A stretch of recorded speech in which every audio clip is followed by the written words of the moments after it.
네, 안녕하십니까. 저는 신한무역에서 기술 지원을 담당하고 있는 서한배라고 합니다. 오늘 이 시간에는 트리스터를 이용한 반도체 열특성 평가 방법에 대해서 알아보겠습니다. 주로 제덱 스탠다드를 이용한 방법을 알려드리도록 하겠습니다.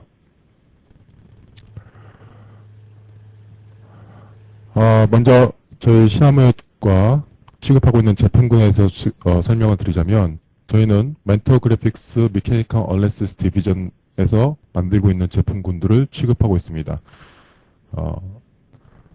전자장비 냉각의 리더인 플로썸과 그와 관련된 제품들, 또 범용 CFD인 플로 EFD, 그 다음에 서멀 트랜전트 테스터인 트리스터를 담당하고 있습니다. 오늘 설명드릴 제품이 트리스터가 되겠고, 이 트리스터를 이용해서 반도체 열특성 평가를 어떻게 하는지 중점적으로 알아볼 생각입니다.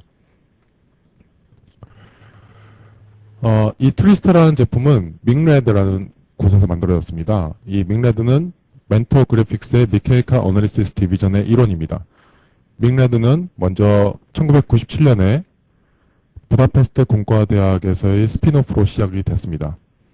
그리고 2005년에 플로우메딕스라는 영국 회사가 믹레드를 인수하게 되고, 다시 2008년에 멘토 그래픽스가 다시 플로우메딕스를 인수하면서 지금 현재는 멘토 그래픽스의 미케니컬 어널리시스 디비전에 소속되어 있습니다. 저희가 취급하는 트리스터라는 제품은 전자부품 중에서도 반도체, IC 패키지, LED, 파워 TR, 또 팀 등등을 비롯한 이런 파트들의 열특성을 평가하는 장비입니다. 액세서리로는 서머스탯, 그 다음에 파워 부스터, 그 다음 파워 패키지, 그 다음에 서머커플, 프리앰플리파이어 등이 있습니다. 채널을 여러 개 사용할 수 있는 드라이브 유닛이 따로 있고요. 그 다음에 LED 패키지를 담당하시는 분들을 위해서 테라레드는 접분구를 포함하고 있습니다. 마찬가지로 제덱 환경에서 실험하시기 위한 분들을 위해서 제덱 스탠다드 챔버를 갖추고 있습니다. 오늘 설명드릴 주요 내용으로 들어가 보겠습니다. 먼저 과연 반도체 패키지를 측정하는 표준인 제덱 스탠다드는 어떤 것인가에 대해서 먼저 설명을 드리도록 하겠습니다. 우리가 스탠다드를 사용하는 이유가 무엇일까요? 먼저 우리가 어떤 스탠다드를 사용하는 가장 큰 이유는 다른 사람에 의해서 그것이 쉽게 이해가 돼야 되고, 또한 다른 사람에 의해서 반복적으로 수행 가능한 일이어야 합니다. 또한 모든 다른 사람들이 똑같은 기준으로 측정하거나 실험을 했을 때 서로 그 제품을 비교해 볼 수 있어야 합니다. 즉, 그 얘기는 무엇이냐면, 그렇게 측정돼서 나온 데이터가 다른 회사 제품들을 서로 비교해 볼 수 있는 기준이 되어야 한다는 것입니다.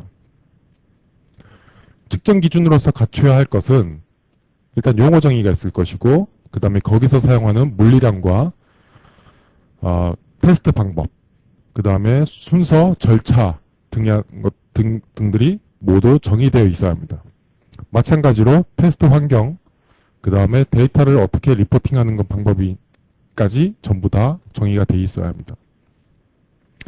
이러한 표준 테스트 방법은 당연히 그 장비의 조건을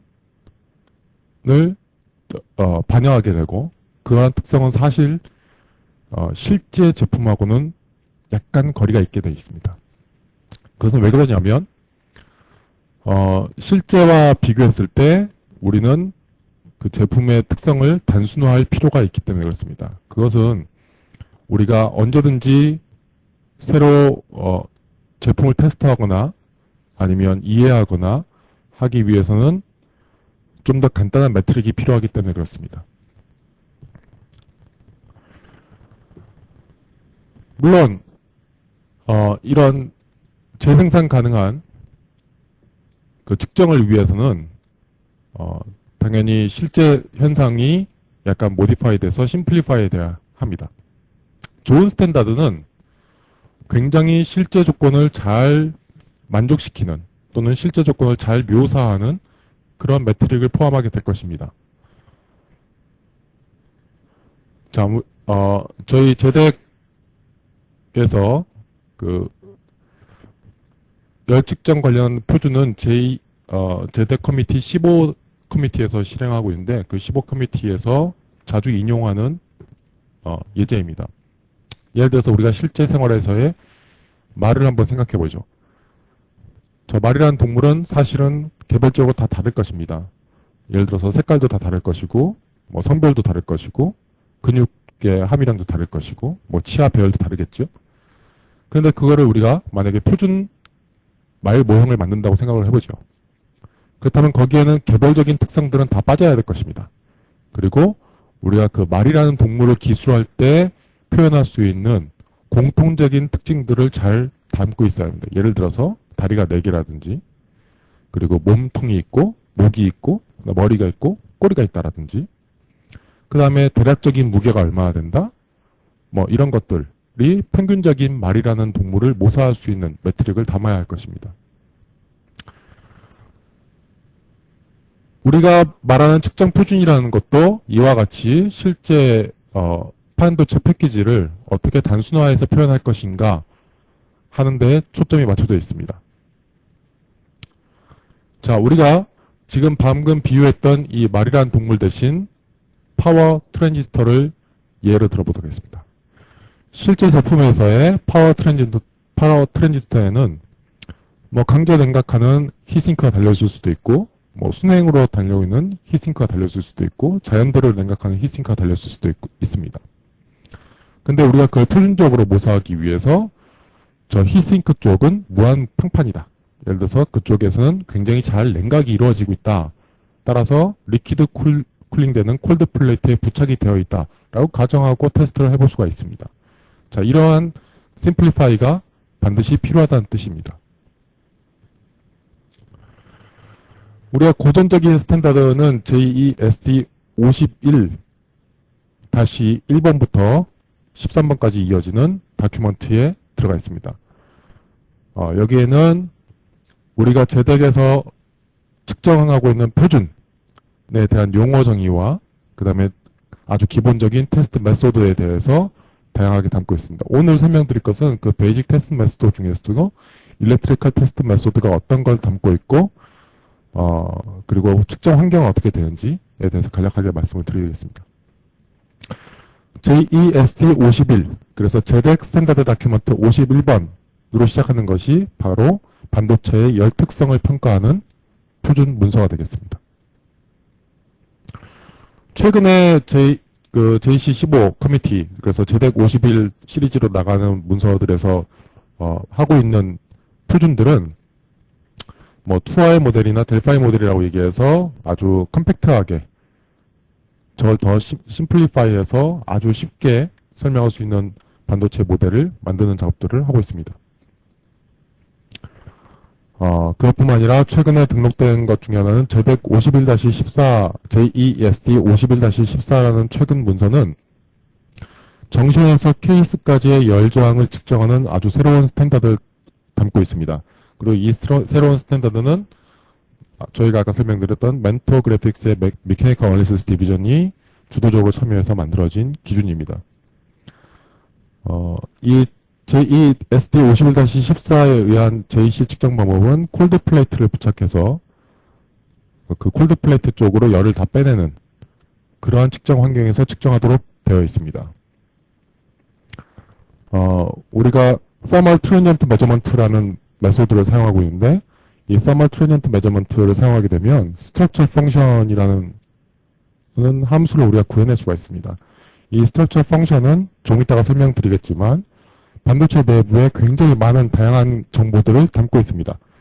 그래서 이런 정보들을 활용할 수 있는 것이 바로 제덱 51-14가 담고 있는 장점이라고 하겠습니다. 그 외에도 최근에는 싱글칩뿐만 아니라 멀티칩 패키지에 대한 매트릭을 담기 위해서 부단히 노력하고 있습니다. 아마 이런 것들도 곧 표준이 제정될 것이라고 생각하고 있습니다. 지금 보시는 게 제덱 웹사이트입니다. www.jedec.org라는 곳에 들어가시면 방금 전에 설명드렸던 JESD 51-1번부터 14번까지. 그리고 반도체, LED 반도체 같은 경우는 JESD 51-51번부터 53번까지의 모든 표준 문서가 담겨져 있습니다. 이런 것들을 제작 다큐먼트 왼쪽에 보시는 서치 창에서 검색해서 바로 다운받아 보실 수가 있습니다. 물론 이걸 하시기 위해서는 사전에 예약은 등록은 하셔야 합니다. 그러면 제덱 51, JESD 51-1에서 기술하고 있는 일렉트리컬 테스트 메소드란 무엇인가에 대해서 간략하게 설명을 드리겠습니다. JESD 51 스탠다드는 아래 그림과 같은 구조로 여러 개의 문서로 구성이 되어 있습니다. 예를 들어서 측정하는 방법은 어떻게 측정해야 되는가? 예를 들면 왼쪽 아래에서 보신 것처럼 일렉트리컬 테스트 메소드를 써라, 아니면 인프라레드 테스트 메소드를 써라, 뭐 이런 테스트 메소드가 기술이 되어 있고, 그 외에 측정 환경, 뭐 자연 대류 환경이냐, 아니면 강제 대류 환경이냐, 히트싱크를 사용하느냐, 이런 측정 환경. 또 마찬가지로 컴포넌트를 PCB에 어떻게 마운팅할 것이냐, 즉 테스트 보드에다가 컴포넌트를 어떻게 마운팅할 것이냐, 그 다음에 우리가 측정하고자 하는 테스트 디바이스는 어떻게 준비해야 되는가 하는 것까지 상세하게 잘 기술이 되어 있습니다. 이 각각의 그룹에서 우리는 여러 가지 문서들을 찾으실 수 있을 텐데, 여러분들이 서로 다른 환경에 대한, 측정 환경에 대한 문서들을 검색해서 보시면 되겠습니다.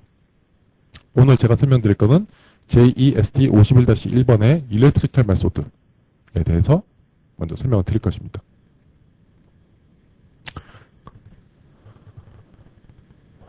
JESD 51-1 일렉트리컬 테스트 메소드는 다음과 같은 내용을 담고 있습니다. 먼저 싱글 칩을 기준으로 하고 있고요. 그 싱글 칩에서의 정시 온도를 어떻게 읽어낼 것인가 하는 방법에 대해서 기술하고 있습니다. 자, 반도체 내부의 가장 뜨거운 곳은 P-N 접합이 이루어지는 정시원 부분입니다. 그런데 그 정시원 온도를 읽으려면 어떤 방법들이 있느냐? 첫 번째가 저희가 설명드릴 일렉트리컬 테스트 메소드입니다.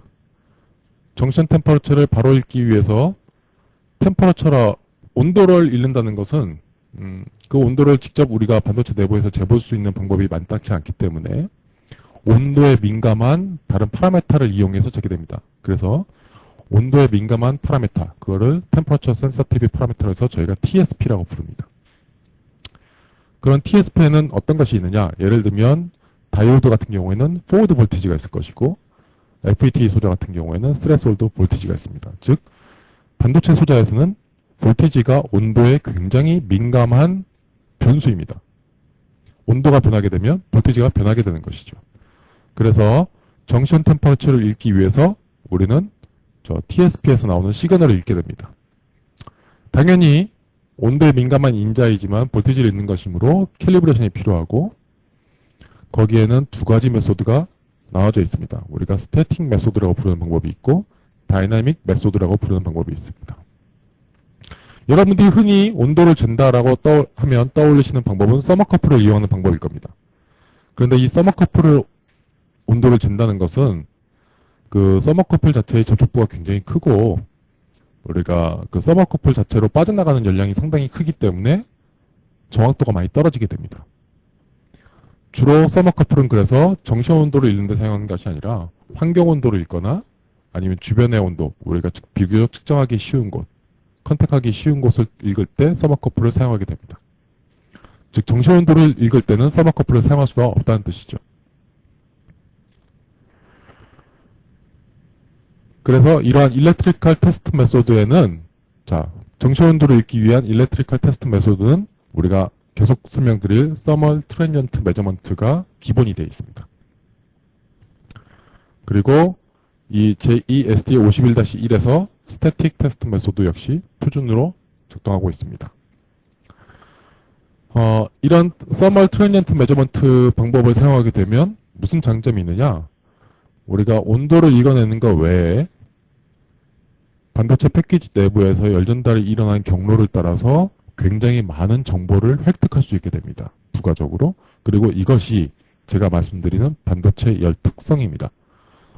이 부가적인 정보들을 이용하시게 되면 반도체의 열 설계에 필요한 굉장히 중요한 정보들을 아주 손쉽게 획득할 수가 있습니다.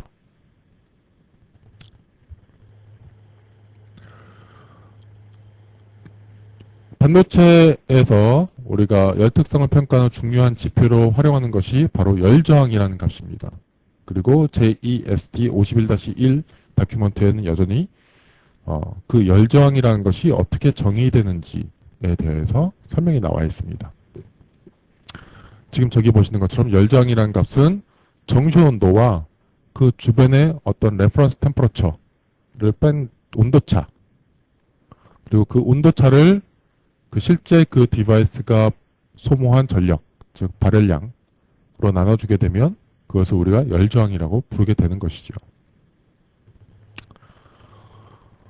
그런데 우리는 그 열저항을 정시 온도를 읽는 것만으로도 측정할 수 있습니다. 무슨 얘기냐면 정시 온도를 한 지점에서 재고, 한 상태에서 재고, 다시 다른 온도에서 정시 온도를 한 번 더 재게 되면 그 정시 온도의 차이와 그 다음에 파워의 차이를 나눠주게 되면 똑같이 열저항을 구할 수가 있게 됩니다. 우리가 TSP, 아까 말씀드린 Temperature Sensitive Parameter를 이용해서 정시 온도를 읽는 방법은 다음 그림과 같습니다. 지금 그림에서 보시면 다이오드가 있고 전류가 인가될 것입니다. 자, 평소에는 우리가 히팅 커런트를 흘려줍니다. 즉 평소라고 얘기하는 것은 이 반도체가 덮여지게 하기 위해서, 즉 뜨겁게 하기 위해서 우리가 발열량을 가해줄 때는 왼쪽에 스위칭을 하게 됩니다. 그래서 왼쪽에 보시는 것처럼 IH, 히팅 커런트가 흘러가게 되면 반도체가 굉장히 뜨거워질 것입니다. 그러면 우리가 어느 순간 그 정시 온도를 읽기 위해서는 그 히팅 커런트를 끊고 아주 약한 전류만 흘려주게 됩니다. 낮은 전류를 흘려줘서 센싱 커런트라고 보통 부르는데, 저희가 센싱 커런트만 흘려줘서 정시 온도의 변화를 주지 않으면서 그때의 포워드 볼티지 값을 읽어내는 것이죠. 그 포워드 볼티지 값을 읽어내면 지금 현재의 정시 온도를 읽어낼 수가 있게 되는 것입니다. 당연히 이러한 방법을 사용하는 것은 JESD51-1에 말씀드린 것처럼 기술되어 있고, 마찬가지로 밀 스탠다드에도 기술이 되어 있습니다. 예, JESD51-1 다큐멘트에는 두 가지 테스트 메소드가 기술되어 있습니다. 다이나믹 테스트 메소드와 스태틱 테스트 메소드입니다. 그리고 먼저 다이나믹 테스트 메소드에 대해서 먼저 설명을 드리도록 하겠습니다. 다이나믹 테스트 메소드는 흔히 펄스드 메소드라고도 부릅니다.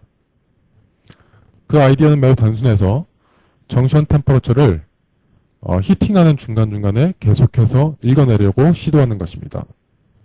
근데 사실 이러한 방법은 쉽지가 않습니다. 왜냐하면 히팅하기 위해서는 우리가 히팅 커런트를 흘려야 되고, 그 순간에는 우리가 포워드 볼티지 값을 읽을 수가 없게 됩니다.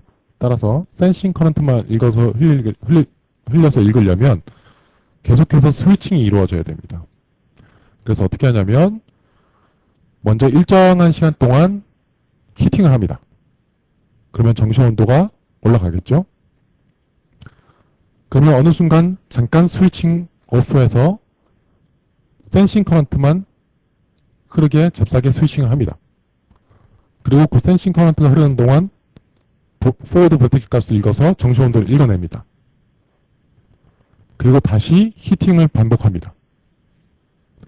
이 과정을 계속해서 반복하는 것입니다.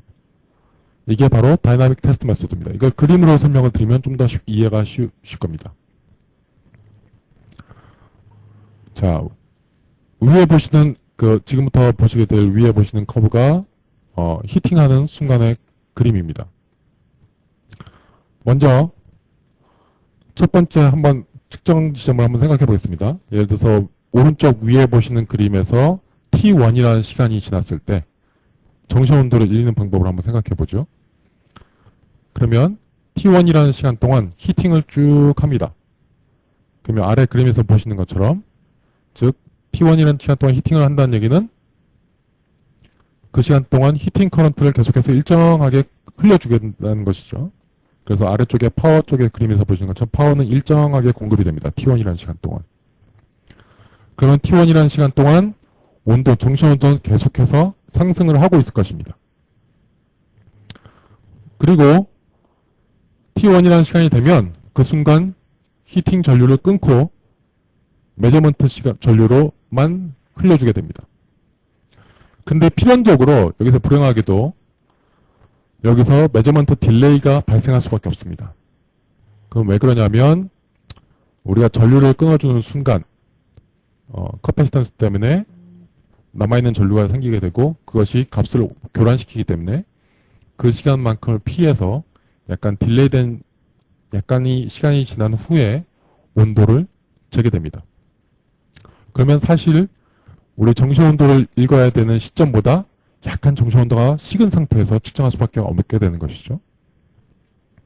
어쨌거나 그렇게 정시 온도를 읽고 계속해서 식힙니다.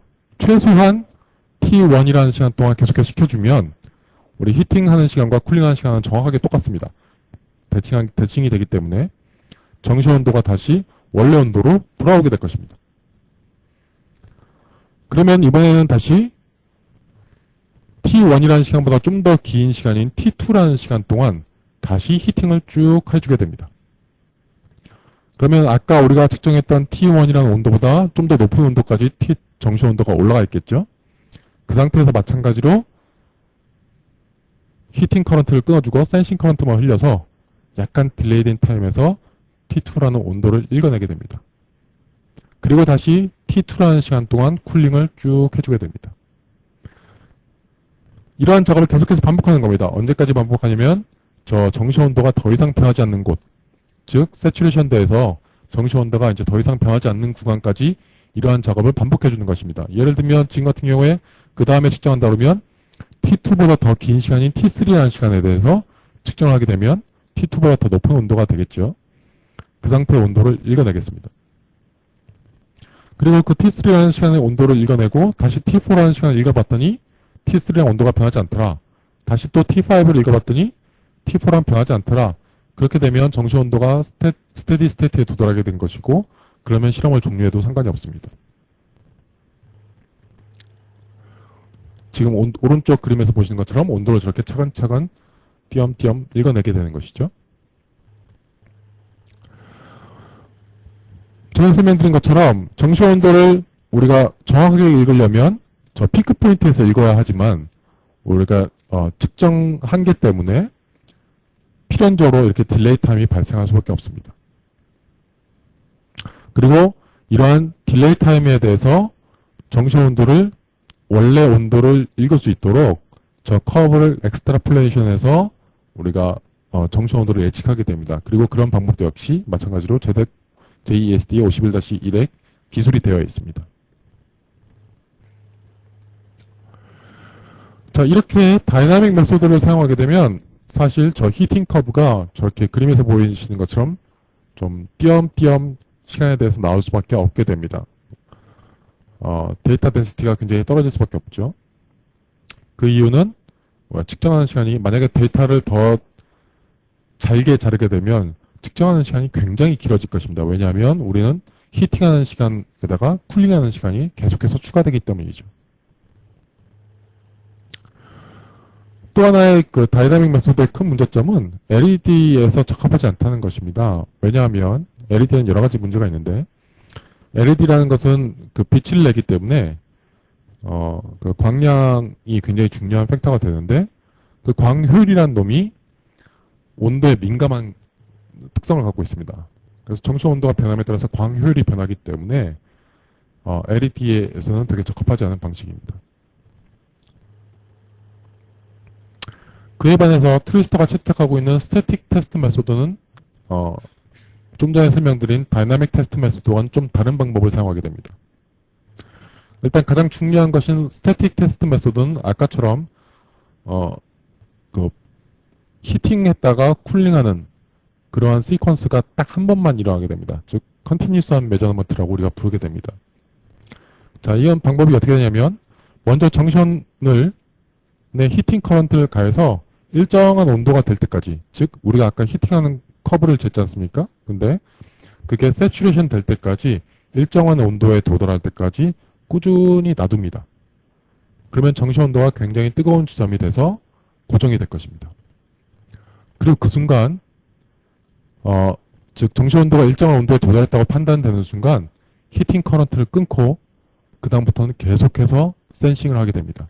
그러면 정시 온도가 식어가는 과정이, 즉 제일 뜨거운 온도에서 환경 온도에 도달할 때까지 쭉 식어가는 과정을 계속해서 측정합니다. 이렇게 측정하게 되면 굉장히 아까 다이나믹 테스트 메소드와 비교했을 땐 비교할 수 없을 정도로 굉장히 많은 양의 데이터 온도를 읽을 수 있게 됩니다. 그리고 이것이 실제 정션 템퍼처의 변화를 그대로 기술하게 됩니다. 아주 연속적으로 우리가 기록하기 때문에 그렇죠. 대략적인 그 기록하는 타임은 약 1마이크로세컨드입니다. 그러니까 굉장히 정밀하게 시간에 대해서 온도를 읽어드리게 됩니다. 즉, 그 정도 레졸루션으로 정션 템퍼처가 변화되는 양을 꾸준히 읽어내는 겁니다. 자, 이렇게 리얼 트랜전트 커브를 얻게 되면 아까 말씀드린 부가적인 정보를 얻을 수가 있게 됩니다. 거기에는 우리가 미분하는 방법을 사용해서 굉장히 다양한 방법들을 스트럭처 펑션이라는 걸 얻어낼 수가 있게 됩니다. 그리고 그 스트럭처 펑션을 이용하시게 되면 여러분들이 반도체 열특성을 평가하는데 굉장히 중요하게 작동할 수 있습니다. 그림으로 설명드리면 그린 것 같습니다. 자, 먼저 우리는 보통 쿨링을 사용하는데 여기서 히팅을 예로 들죠. 자, 파워가 어떤 특정한 지점, 즉 커런트를 P1이라는 지점처럼 이렇게 예를 들어서 우리가 아주 낮은 전류를 흘리다가 P2라는 전류로 크게 히팅하는 전류로 올리게 되면 그에 따라서 온도 변화가 일어나게 될 것입니다. 실제로는 P2에서 P1으로 변하는 쿨링을 저희는 더 많이 사용하게 됩니다. 그게 더 쉽기 때문이죠. 아까 말씀드린 것처럼 히팅과 쿨링은 정확하게 대칭되는 특성을 갖고 있습니다. 그리고 말씀드린 것처럼 그 T1에서 T2 또는 T2에서 T1으로 변하는 온도가 변하는 과정, 정시 온도가 변하는 과정을 쭉 읽어드리게 됩니다. 자, 무슨 얘기냐면 첫 번째 스테디 스테이트 단계에서 두 번째 스테이트에 도달하는 단계까지를 꾸준하게 계속해서 읽어드리는 것입니다. 그림에서 보시는 것처럼. 그래서 실제 실험을 측정하게 되면 지금 그림에서 보는 것처럼 커브가 저렇게 얻어지게 됩니다. 이 방법의 장점은 지금 보시는 것처럼 히팅과 쿨링이 단 한 번씩만 일어나게 되기 때문에 측정 시간이 매우 짧아진다는 것입니다.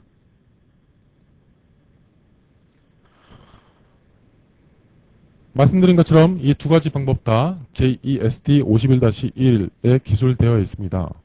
자, 스태틱 테스트 메소드는 다이내믹 테스트 메소드에 비해서 스위칭 온 또는 스위치 오프가 한 번씩만 일어나기 때문에 굉장히 짧은 시간 내에 측정이 이루어지게 됩니다. 우리가 히팅 파워를 바꾸고 난 다음에는 더 이상 스위칭을 할 필요가 없으므로 여기서 측정할 때 생기는 문제도 딱 한 번만 일어납니다. 그 측정할 때 생기는 문제라는 게 무엇이냐면 아까 말씀드린 것처럼 정시 온도를 정확하게 측정하려면 딜레이가 필연적으로 발생하는데 그 딜레이도 우리가 파워가 변하는 순간에만 발생하는 것이기 때문에 그 딜레이가 단 한 번만 일어난다는 것입니다. 그건 뭐냐면 바로 히팅에서 쿨링으로 변하는 순간 또는 쿨링에서 히팅으로 변하는 그 초기 상태, 그 매우 초기 상태의 딜레이만 극복하면 되는 것입니다. 자, 아까 말씀드린 것처럼 쿨링 모드를 저희가 좀 더 선호합니다. 왜 그러냐면 센싱 커런트가 쿨링 모드에서는 센싱 커런트만 흘려주면 되기 때문에 온도를 더 계속해서 읽어드리기가 쉽다는 뜻이죠. 여기 왼쪽 그림에서 보시는 것처럼 먼저 히팅 커런트를 흘려서 쭉 일정한 시간 동안 흘립니다. 그러면 VF 값이 지금 보시는 것처럼 상승하게 될 것입니다. 우리가 읽어드리는 온도 값이라고 생각하셔도 무방합니다. 그래서 정시 온도가 일정하게 도달하면 VF 값이 일정하게 나올 것입니다. 그 상태가 된 상태에서 우리가 쿨링하기 위해서 히팅 커런트를 끊어주게 되면 그 순간 바로 측정이 시작됩니다. 사실 측정은 매우 초기 단계부터 아까 말씀드린 것처럼 1마이크로세컨드 단위로 기록이 됩니다. 하지만 포워드 볼테지 값은 아까 말씀드린 것처럼 바로 펄스 형태로 떨어지지 않고 약간의 딜레이가 발생하기 때문에 이 온도는 실제 온도와 차이가 있게 마련입니다. 그래서 이 매우 초기 상태에서의 온도 값은 우리가 무의미한 값이 됩니다. 그래서 그 무의미한 값을 버리고 약 10마이크로세컨드 때에서의 결과부터 우리가 취하게 됩니다. 자, 이런 온도 교란이 다이내믹 테스트 메소드는 매 단락마다 이루어지게 되지만 스태틱 테스트 메소드에서는 맨 처음이라는 초기에 단 한 번만 일어나게 된다는 것이죠. 그리고 이런 초기의 온도 변화는 칩 내부에서의 온도 변화만을 의미하는데 이것은 비교적 예측하기가 쉬운 범위에 있습니다. 따라서 여기서 엑스트라폴레이션을 하게 되면 굉장히 잘 예측이 가능합니다.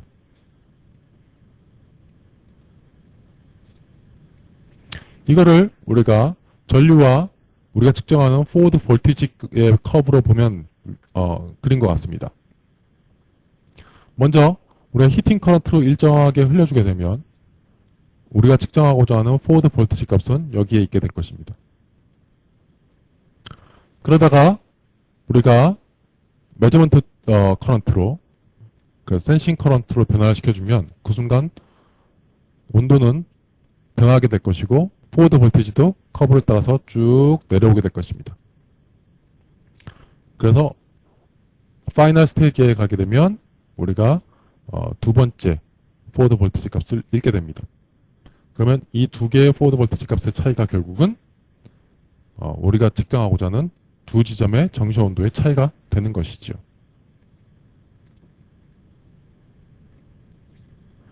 자, 아까 말씀드린 것처럼 원래 열저항의 정의라는 것은 두 지점의 온도 차를 파워로 나눠준 것입니다. 그런데 우리가 이거를 다시 기술하게 되면 두 지점을 스테디 스테이트로 바꿔서 두 개의 스테디 스테이트 상태에는 두 개의 파워가 존재하게 되고 그리고 두 개의 정시 온도가 존재하게 됩니다. 그리고 두 정시 온도의 차이를 두 개의 파워 값으로 나눠줘도 똑같은 열저항 값을 구할 수 있게 됩니다. 이것이 바로 다른 이 레퍼런스 온도를 직접 재지 않고 우리는 오로지 정시 온도 한 개만 읽었음에도 불구하고 똑같은 열저항 값을 구할 수 있게 되는 원리입니다. 자, 여기서 중요한 것은 이 레퍼런스 포인트를 직접 측정하지 않고 우리가 읽는 것은 정시 온도 하나의 변화만을 가지고 두 개의 열저항 값을 다 구할 수가 있게 된다는 것입니다.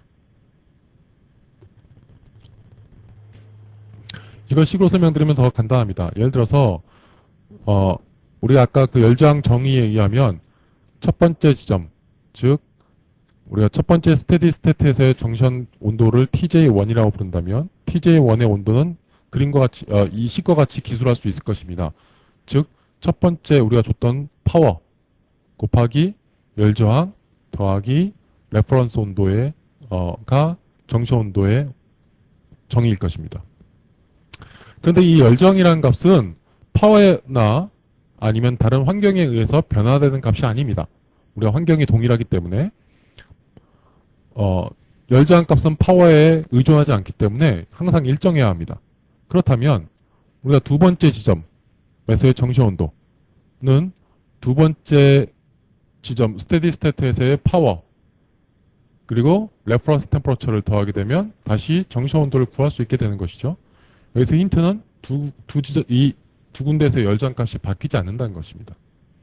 그렇다면 이 식을 빼보면 즉 J2에서 J1을 빼게 되면 우리가 레퍼런스로 재야 될 TX 값이 사라지게 됩니다. 즉 그 얘기는 무슨 얘기냐면 레퍼런스 온도를 재지 않고도 우리가 두 개의 파워의 변화와 정시 온도의 변화만 가지고도 열저항 값을 예측해낼 수가 있게 된다는 것이죠.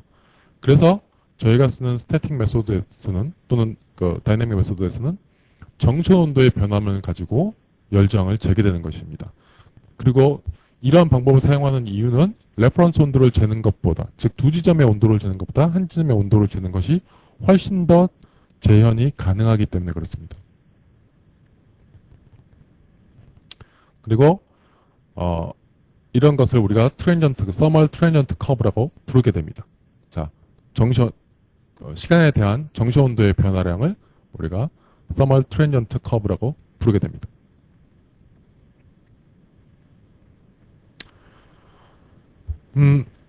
지금부터 설명드릴 거는 이 Thermal Transient Curve를 이용하게 되면 부가적으로 어떤 정보들을 알 수 있느냐라는 것인데, 우리가 이러한 측정한 임피던스 커브를 가지고 이것을 미분을 하고 그 다음에 디컨버전 과정을 거쳐서 여기서부터는 수학적인 과정이 좀 들어갑니다. 이 자세한 수학적인 내용은 저희한테 연락을 주시면 따로 설명을 드리도록 하겠습니다. 디컨버전을 하고 그 다음에 이걸 다시 이선화하게 되면 우리가 비로소 스트럭처 펑션이라는 것을 얻어낼 수가 있게 됩니다. 이 스트럭처 펑션을 얻어내게 되면 굉장히 중요한 게 뭐냐면 반도체 내부, 패키지 내부에서 부분별로의 열저항값 또는 부분별로의 커패시턴스 값을 분해해서 볼 수 있게 됩니다. 즉 반도체 내부에서 열이 흘러가는 경로를 따라서 어떤 구조들이 형성되어 있는지를 굉장히 상세하게 얻어낼 수가 있습니다. 이것이 가장 큰 장점입니다. 지금 보시게 되면 정션 왼쪽 원점이 항상 정션이 됩니다. 정션에서 맨 오른쪽 끝이 앰비언트가 됩니다. 즉 앰비언트라는 것은 환경을 의미합니다. 정션에서 앰비언트까지 열이 흘러가는 구조에 대해서 이렇게 아주 잘게 우리가 흔히 레더 모델이라고 부르는데 RC 네트워크를 구성할 수가 있게 됩니다. 이런 RC 네트워크를 구성해서 X축으로의 저항값들을 모두 다 더하게 되면 정션에서 환경까지의 토탈 열저항이 되고, 마찬가지로 세로로 쭉 다 더하게 되면 총 커패시턴스가 구해지게 됩니다. 이것이 가져온 장점이 뭐냐면 반도체 내부에서 어떤 특정 부분에 변화를 줬을 때 어느 부분에서 변화가 생기는지를 확실하게 알아볼 수 있고, 여러분들이 어떤 특정한 지점에서의 열저항 값을 비교적 정확하게 예측할 수가 있다는 것입니다. 예를 들어보죠. 여기 아주 단순한 패키지가 있습니다. 자, 우리가 열이 흘러간다고 하면 지금 그림에서 보시는 것처럼 다이에서 베이스 거쳐서 콜드 플레이트 쪽으로 열이 흘러가게 될 것입니다. 그리고 그 과정 속에서 우리가 특정한 변화가 생길 때마다 아까 말씀드린 스트럭처 펑션에선 이렇게 기울기가 변하게 됩니다. 그리고 이런 기울기가 변하는 곳을 따라서 우리는 어떤 구조물들이 자리하고 있는지를 알아낼 수가 있게 되는 것입니다. 예를 들어서 우리 첫 번째 여기 보라색으로 표현한 부분은 상대적으로 R값에 비해서 C값이 큰 구조를 갖고 있습니다. 그래서 이 부분이 다이구나 라는 걸 알 수가 있게 되는 것이죠. 그에 비해서 다이 어태치는 부피가 굉장히 얕기 때문에 커패시턴스는 거의 없고 열저항이 굉장히 큰 특성을 갖고 있습니다. 그래서 어떤 변곡점이 생기게 되고, 이 변곡적인 생김에 따라서 우리가 그 부분의 구성물질이 다른 것을 알아낼 수가 있습니다. 자, 이런 식으로 이 스트럭처 펑션 내에서 변곡점들을 기준으로 반도체 내부의 구조를 잘 파악할 수가 있게 되는 것입니다.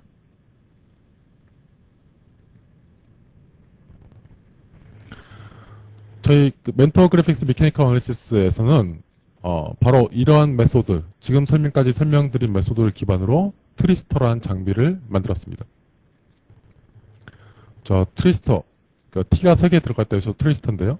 저 트리스터는 Thermal Transient Tester의 약자입니다. 저 트리스터 장비는 지금 설명드린 스태틱 메소드로 정션 온도의 변화를 예측하는 그런 장비가 될 것이고, 마찬가지로 아까 말씀드린 스트럭처 펑션을 구해주는 소프트웨어, 트리스터 마스터라는 소프트웨어를 같이 내장하고 있습니다.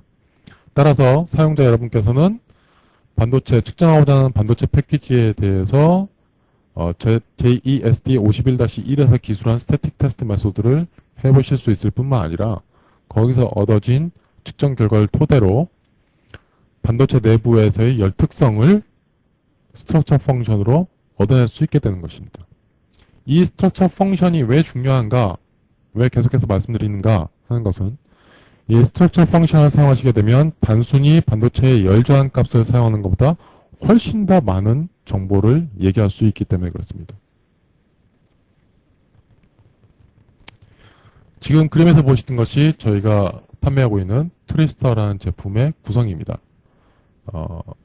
보시면 알겠지만 컴퓨터로 구동이 되고 모든 장비들은 다 유기적으로 결합이 되어 있어서 소프트웨어에서 버튼을 클릭하는 것만으로 쉽게 운영이 가능합니다. 여러분들이 옵션으로 말씀드린 제덱에서 말씀드린 것처럼 그 JESD51 문서 시리즈 문서에서 기술하고 있는 각종 스탠더드 환경에서 측정을 해보실 수 있습니다. 그래서 트리스터를 이용하게 되면 아까 일련의 과정, 제가 말씀드렸던 일련의 과정을 통해서 온도의 변화를 측정하게 되고 그 온도의 변화를 통해서 자동으로 소프트웨어가 계산해주는 스트럭처 펑션을 구할 수 있게 됩니다.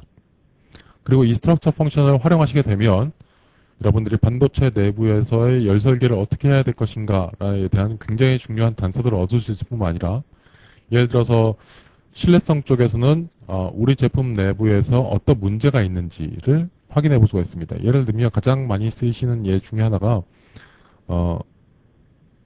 다이 어태치먼트에 공국이 발생해서 문제가 생기는 경우 이 서머 트랜지언트 커브상에서 변화가 생기기 때문에 즉 스트럭처 펑션에서 그 부분이 아주 명확하게 드러나기 때문에 제품의 이상 여부를 바로 파악할 수가 있습니다.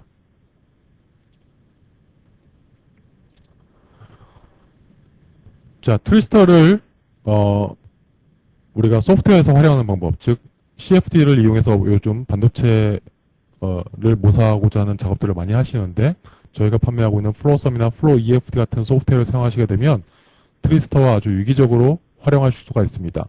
즉 트리스터에서 먼저 실제로 만들어져 있는 패키지를 측정해서 그 측정된 스트럭처 펑션을 트리스터 소프트웨어를 사용해서 플로썸 모델로 내보내거나 아니면 또 플로 EFD로 내보내거나 뭐 아니면 다양한 스트럭처 펑션을 뽑아볼 수가 있습니다. 마찬가지로 플로썸에서 우리가 모델링한 것을 해석해서 그 해석한 결과를 토대로 다시 마찬가지로 트리스터 소프트웨어를 이용해서 우리가 간략화된 RC 모델, 우리가 컴팩트 모델이라고 부르는 모델을 만들어내거나 그것을 측정 결과와 비교해 볼 수가 있습니다.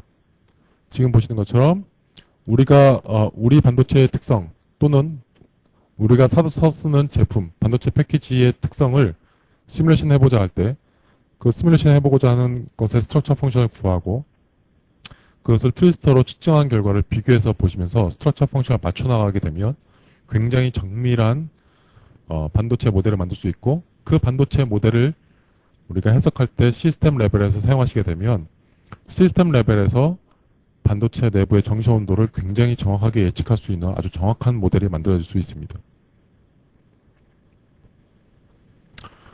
지금 뭐 예를 들면 이 그림은 어떤 측정을 통해서 우리가 스트럭처 펑션을 구해낸 결과입니다. 그러면 이 스트럭처 펑션을 우리가 이렇게 계단 형태로 즉 커브의 변화가 일어나는 부분을 계단 형태로 이렇게 아주 잘게 자르게 되면 굉장히 다양한 R과 C의 네트워크로 구성하게 될 것입니다. 우리가 이것을 RC 레더 모델이라고 부르는데 이 RC 레더 모델은 물론 이 계단의 수가 많으면 많을수록 더 정확해질 것입니다.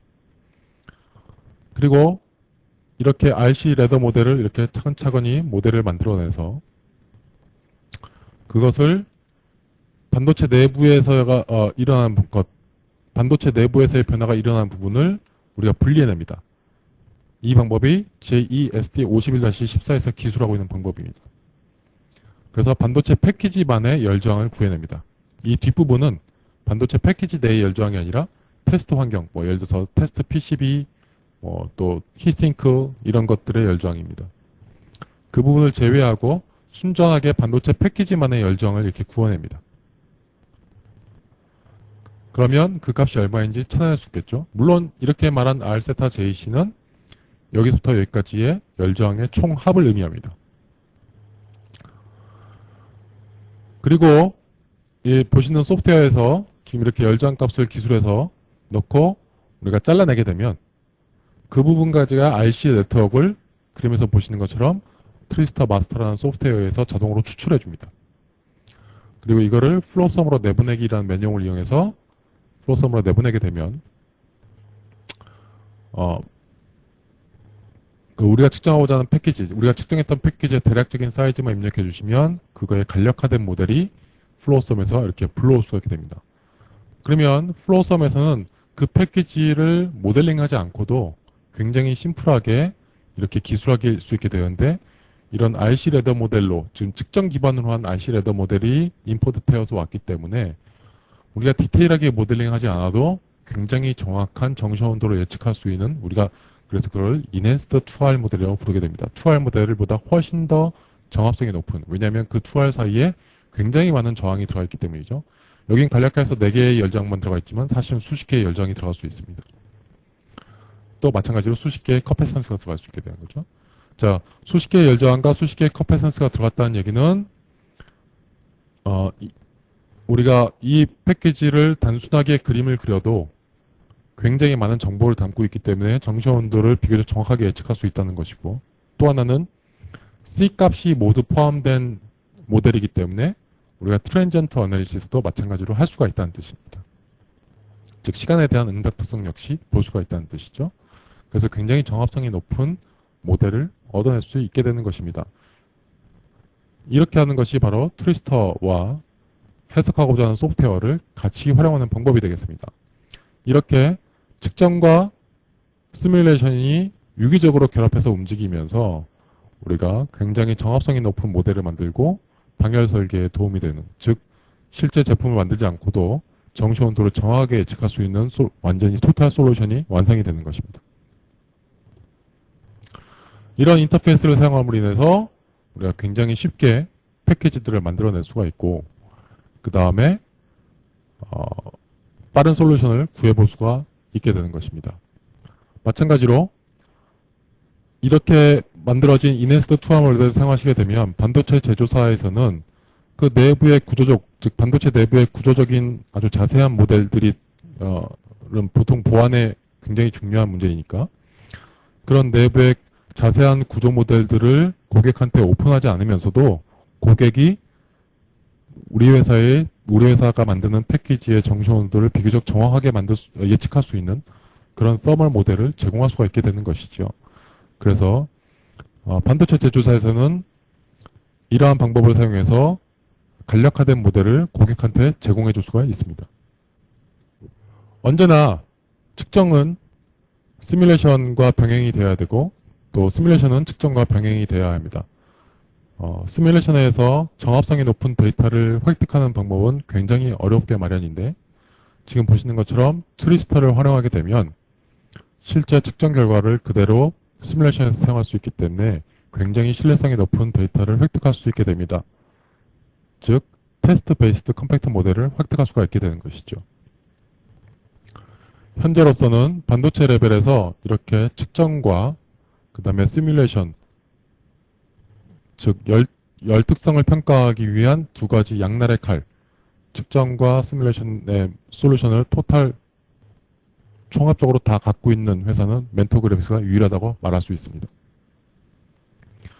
저희 트위스터 제품군과 플로썸 제품군을 활용하셔서 반도체의 열특성 평가를 하시는데 도움이 되시길 바랍니다.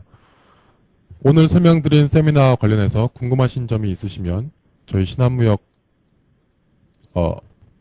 으로 연락을 주시거나 아니면 멘토코리아로 연락을 주시게 되면 저희들이 성심성의껏 답변을 해드리도록 하겠습니다. 긴 시간 동안 어려운 내용 들어주시느라고 감사했습니다. 다음 시간에 찾아뵙도록 하겠습니다. 감사합니다.